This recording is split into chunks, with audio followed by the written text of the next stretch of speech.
Et il prend son temps, hein. Ça, c'est une arrivée de star. Hein. Ouais, non, mais c'est une star. Comment ça va, Jean-Baptiste? Ça va bien. Heureux d'être sur le Tour de France, une autre ambiance hein, que les plateaux de cinéma.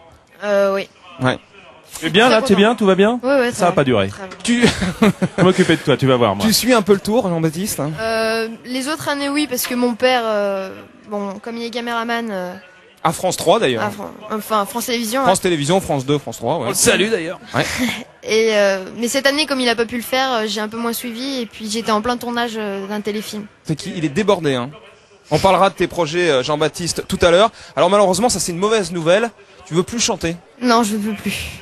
Pourquoi? Bah, il y a eu quelques problèmes avec la chorale et le chef de chœur, donc voilà.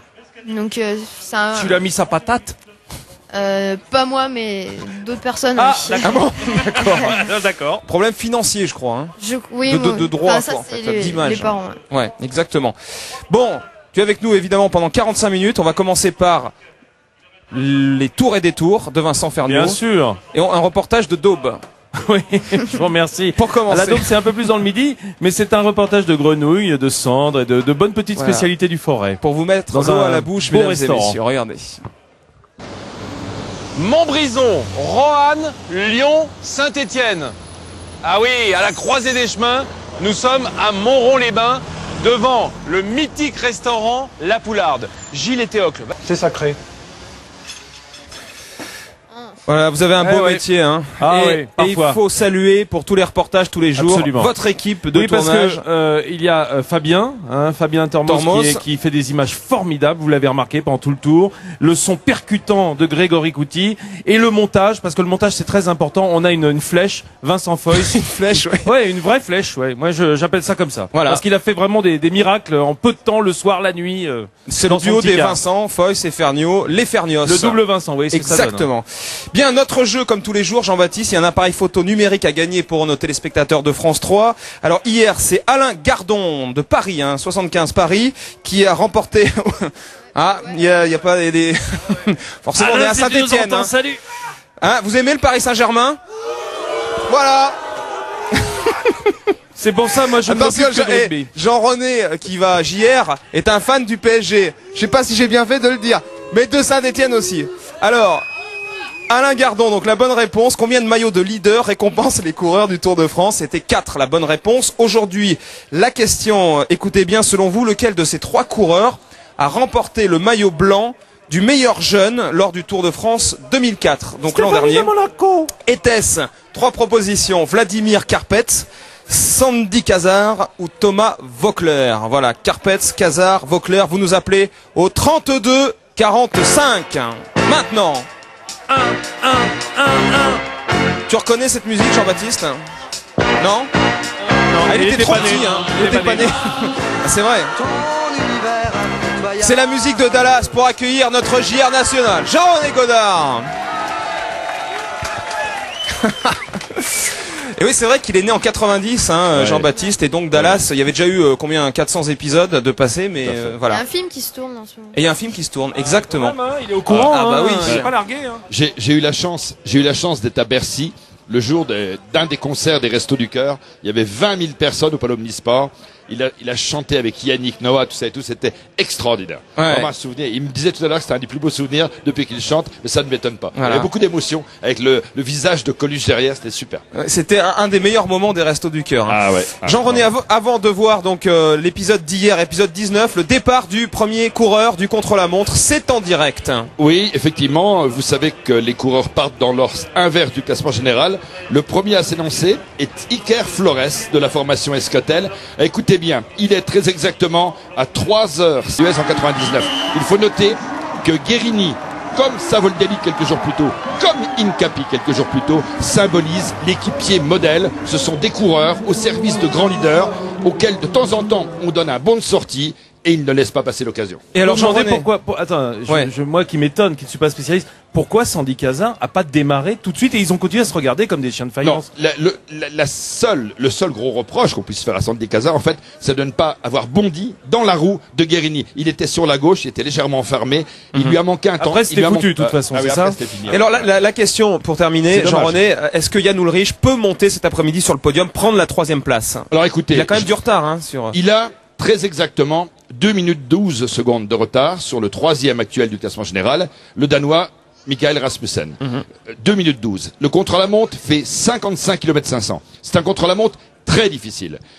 À titre d'indicatif, le jour du contre-la-montre de l'île de Noirmoutier sur le Tour, en 19 km, Rasmussen a perdu près de 2 minutes sur Ullrich. Aujourd'hui, il y en a 55 sur un parcours difficile. Je pense sincèrement que Jan Ullrich aujourd'hui devancera Rasmussen de plus de 2,12 et va monter sur le podium, prendra ce soir la 3e place du classement général, s'il n'y a pas d'incident, bien évidemment. Et la deuxième, il peut ou pas? Un petit tour. Non. Ah bon, d'accord. Deuxième. Ok, j'ai rien dit. Un petit tour sur la ligne de départ, si vous le voulez bien, hein, Vincent, hein, vous me dites. Bien sûr, bien sûr. Bien. Bah oui, t'es tout déshydraté, mon grand. À boire. T'es tout déshydraté. À boire. Et il finit dans l'ambulance comme à chaque fois sur nos 2 rigolos de service qui viendront nous rendre une petite visite demain d'ailleurs. Hein. Oui, avec un peu de chance, on devrait les avoir. Nous sommes en direct de Saint-Étienne, je vous le rappelle, avec Jean-Baptiste Monnier, qui est lyonnais. Hein. C'est hostile. Ils sont terribles. C'est ça que j'adore dans le football. Lui, il est champion de France. Pour la 4. Ouais, style. Bon, t'es supporter de Lyon ou de Saint-Étienne? Hein? Bah, Lyon. Bah oui. Bon, merci. On va parler de Saint-Étienne tout à l'heure. Et bon, le sport. Saint-Étienne qui retrouve l'Europe cette année. Et ouais. Match important samedi. Hein. Aujourd'hui. Alors, demain. Elle est en division d'honneur européenne. Bernard Thévenet, mesdames et messieurs. Bonjour. Voilà. C'est bien parce qu'ils réagissent au quart de tour. Hein. Bernard, on a beaucoup parlé des Français cette année en disant que bon, ça n'a pas été un Tour de France exceptionnel. Ils ont c'est moins qu'on puisse dire. Très attaquants, mais comme on dit en football, pas très réalistes parce qu'ils n'ont gagné qu'une étape, mais ils ont eu un comportement. Ils ont un beau comportement parce qu'ils ont essayé, même s'ils savaient qu'ils avaient peu de chance. Alors vous êtes intéressé à Sylvain Chavanel? Eh oui, parce qu'il a fait hier une belle tentative, bon, qui n'a pas été couronnée de succès. Et puis aujourd'hui, il pourra courir avec son beau maillot de champion de France. Du contre-la-montre. Le contre-la-montre, ceux qui sont champions nationaux du monde peuvent revêtir leur maillot distinctif ce jour-là, alors que les champions en ligne, eh bien, ils courront avec le maillot de marque. Exactement. Et vous étiez au petit déjeuner avec Sylvain Chavanel à l'hôtel des Cofidis. Et on va voir ses intentions. Il y a 1 heure. Bonjour Sylvain. Bonjour. Ça va? Tu as récupéré de ta belle chevauchée, de tes beaux essais, mais malheureusement pas payé hier. La montre à bloc parce que finalement il n'a pas grand chose à gagner, mais c'est un bon état d'esprit. Ouais, comme tous les jours, vos questions SMS. Il y en a qui font les pitres hein, derrière. Question Plus SMS. que 2 jours pour savoir comment on fait les bébés à vélo. Hein. Voilà. Je le dis pour ceux qui posent cette question depuis. Réponse demain. SMS 630 02 sur votre portable. Vos questions maintenant à Bernard Thévenet. Il y répondra en direct tout à l'heure. Alors Jean-Baptiste, tu nous disais tout à l'heure que ça y est, la chanson c'était fini pour l'instant, entre parenthèses. Ça veut dire que tu te consacres au cinéma à fond? Exact. Quels sont les projets alors? Bah là, je viens de finir un téléfilm pour France 2 qui sortira normalement en mars. Tu joues quel rôle? Je joue le rôle d'un jeune ouvrier qui rentre donc à l'usine. Donc c'est le parcours donc quand il rentre jusqu'à sa mort. Ouais. Et donc il lui arrive plein de péripéties. C'est juste après la guerre. Les conditions de tournage entre un téléfilm et un film comme Les Choristes sont très différentes? Non. Non. C'est les mêmes. C'est vrai? Une bonne ambiance. Et ensuite j'enchaîne avec un long métrage qui s'intitule Le Grand Maulne d'Alain Fournier. Ah bien. Voilà. Ça sera le tournage quand? Le 26 septembre jusqu'à fin novembre. Fin novembre. Et tu reçois toujours autant de lettres alors? Moins. Moins? Ouais. Ça s'est un petit peu calmé? Oui. T'en recevais combien après Les Choristes après ce succès Je les ai pas toutes comptées. J'en recevais pas mal, ouais. J'ai lu 100 par jour, ce qui est quand même énorme, non? Ça fait Par jour, non, par semaine. Par semaine. Ouais. Bon, Mais... 100 par jour, c'est Vincent Ferniaud. Des SMS, combien? 13 euros. Ouais, faut qu'ils aient le numéro de téléphone. Hein. D'ailleurs, on va vous le donner, hein, Jean-Baptiste. Oui, bien sûr. Pas de problème. Bon, et alors, est-ce que tu es passionné de vélo? Est-ce que tu fais du vélo un petit peu quand même? J'en fais, ouais, avec des potes à moi. Ouais. Mais je suis pas un vrai passionné, ouais. T'as gardé contact d'ailleurs avec les autres choristes, hein? Vous voyez tout le temps? Certains, oui. Ouais. Pas tous, mais certains, oui. Les meilleurs? Et des conneurs. Ouais. En fait. C'est ça, ouais. Bon, et Bernard Thévenet, tu connaissais? Je vais vous dire sincèrement, non. Il est un petit peu jeune, hein, Il est un petit malheureusement. peu jeune. Malheureusement pour moi. Voilà. Bernard, il chante bien. Hein. Ouais. Bernard qui a gagné 2 fois en 75 et en 77, qui est une légende hein, du cyclisme français. Mais tu verras. Et Bernard Hinault, non pareil. Pareil. Bon, Thomas Voeckler, oui. Oui. Voilà. Voeckler est virant, Voilà. certainement. Hein. Bon, il a que 15 ans, hein, de toute façon. Oui, Alors, oui. Thomas Voeckler, ses confidences, comme tous les matins dans cette émission, il s'exprime devant la caméra de Didier Nérac. Thomas, c'est à toi. On attend le tour des championnats très sérieux de France, du monde, voilà. Faut Et que à Jean-Baptiste- Saint-Étienne, Normalement, enfin, on annonce un Essaye, championnat entre les Givarots et les Stéphanois. On sait pas qui sont les meilleurs.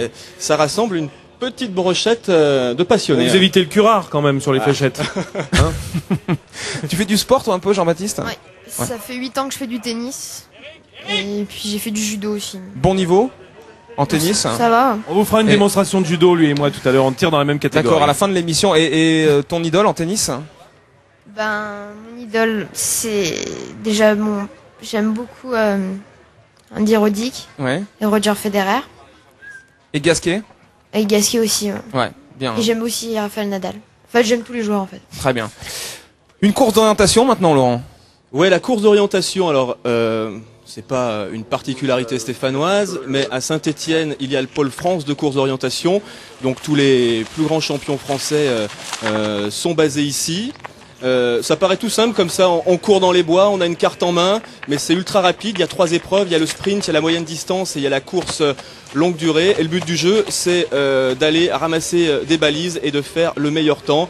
Et Saint-Étienne organise pour la 2e fois les championnats de France, ce sera fin août, du 15 au 21 août. Et avant ça, il y a les championnats du monde et les Français ont déjà plusieurs titres de champions du monde. Et cette année, ils vont tenter une première à ramener une médaille par équipe parce que le relais est très fort. Et puis Saint-Étienne et le vélo. Alors pour la première fois, Saint-Étienne a accueilli le Tour de France en 1950. C'est d'ailleurs Gémiani qui l'avait emporté. Avec une étape de dingue, Briançon-Saint-Étienne, ça doit faire quelque chose comme 320 km. Donc à l'époque, voilà, il fallait appuyer grave. Et la dernière fois, c'était en 99, il y a donc 6 ans. Exactement. C'est le retour du Tour ici à Saint-Étienne, dans la capitale verte.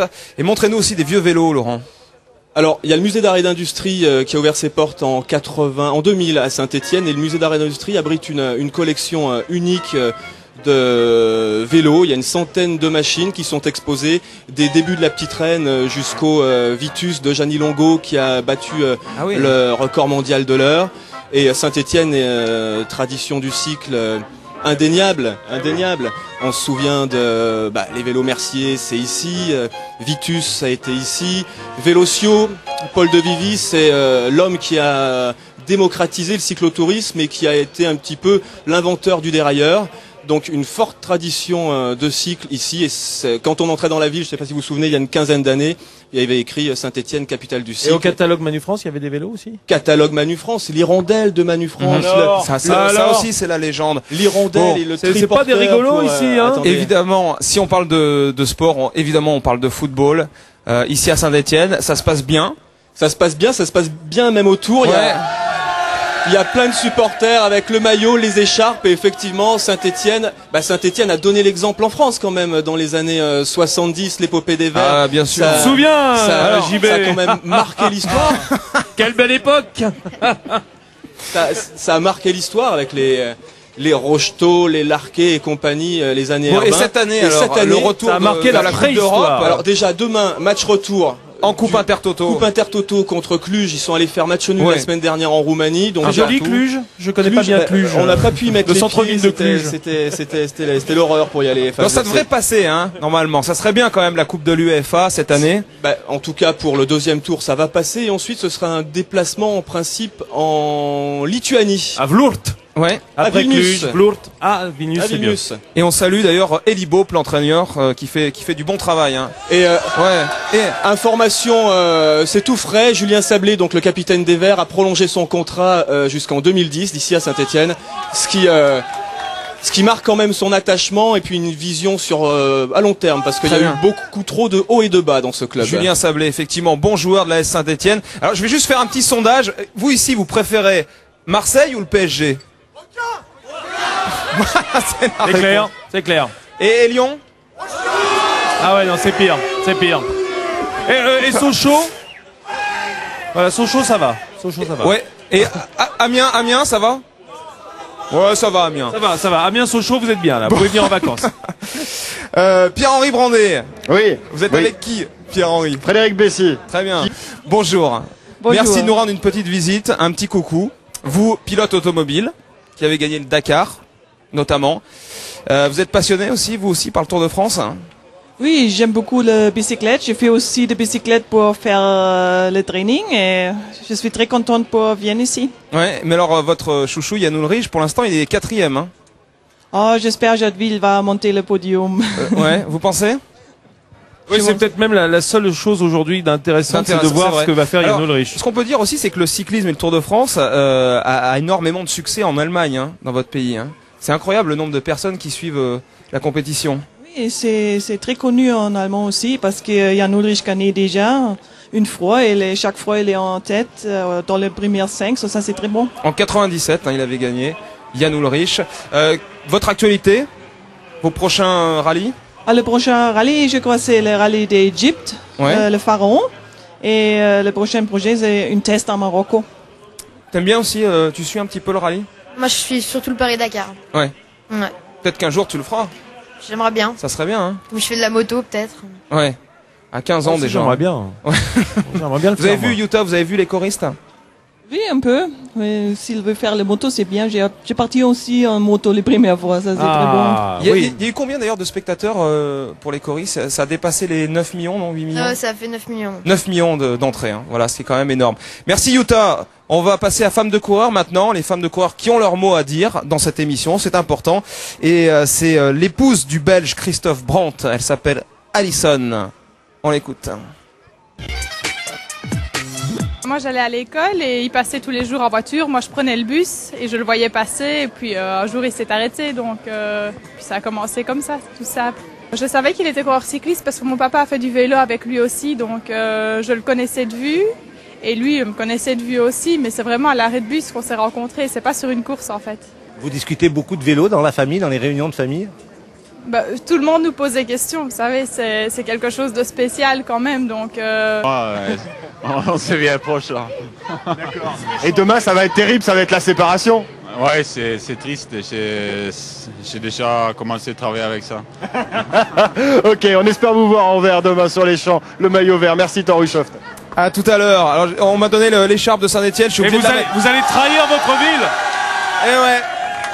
Et j'ai pas envie de me faire lyncher après l'émission. Hein.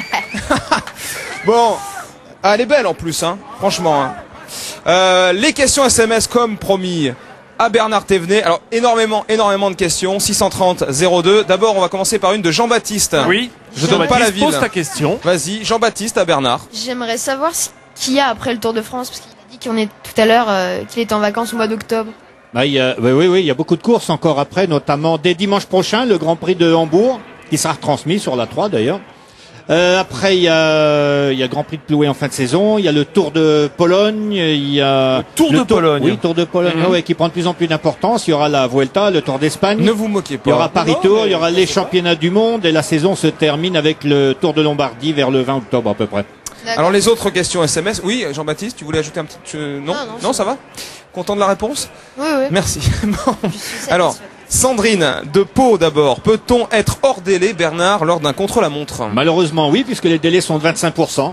Ouais. Si par exemple aujourd'hui le meilleur temps est de 1 heure, on va prendre un compte-rond, hein, 1 heure 8 minutes, donc les délais sont de 17 minutes. Alors une question de Florent du 05, ça doit être 05, c'est quoi les Hautes-Alpes, hein.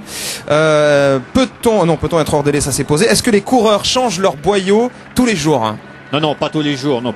Ouais, les leaders, oui, peut-être, mais autrement, les autres, non. Les mécaniciens regardent, nettoient les roues, ils pincent un petit peu le boyau pour voir s'il n'y a pas de trou, et s'il est en bon état, ils le gardent. Vos boyaux, vous, Vincent, ça va? Moi, ça va, parce que je me suis bien nourri sur le tour, quand même. Que fait Armstrong de ces maillots jaunes? C'est Geoffrey de l'Ardèche. Alors, il y en a un certain nombre. Moi, je crois qu'il en a 78, quelque chose comme ça. Mais il doit les distribuer à ses équipiers, à ses sponsors et à ses amis proches et à sa famille, comme le font tout le monde.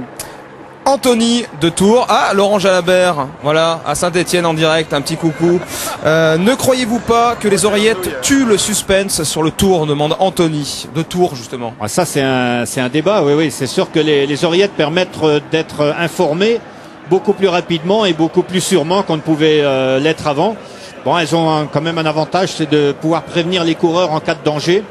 Pour le reste, c'est sûr que ça a tendance à robotiser un petit peu les Dites-moi, Laurent, vous qui avez 2 oreillettes, est-ce que ça tue pas un peu le direct? Bah, il n'y a pas de prompteur. Il y a des oreillettes, mais il n'y a pas de prompteur. D'accord, c'est déjà ça. Ça me permet d'être en contact avec la régie, hein, et notre cher réalisateur, vous calibrer, vous cadrer un peu. Qu'on salue. Bon, si une question de Jean-Pierre. Je voudrais savoir si vous êtes fan de l'AS Saint-Etienne, Bernard. Ouais, j'ai beaucoup encouragé l'AS Saint-Etienne. Je suis aussi un peu supporter de Lyon, mais je le dis doucement. Oh, et voilà, la boulette. Voilà. La boulette. Bon allez, pour accorder tout le monde, je suis supporter de Grenoble. Voilà, Grenoble. Ah, ça c'est une belle équipe. Hein. Il vous embête pas trop, donc ça va. Bon, Marcelli d'Ajaccio, combien y a-t-il de coureurs dans une équipe? Question simple, une équipe Pro Tour, environ entre 27, je pense, 27-29 coureurs.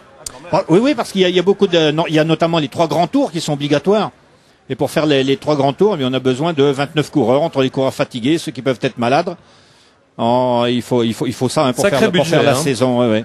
René de Louan-Cuiseau, ça aussi, ça a été une équipe de foot, hein, Louan-Cuiseau, à une époque. Très bonne équipe.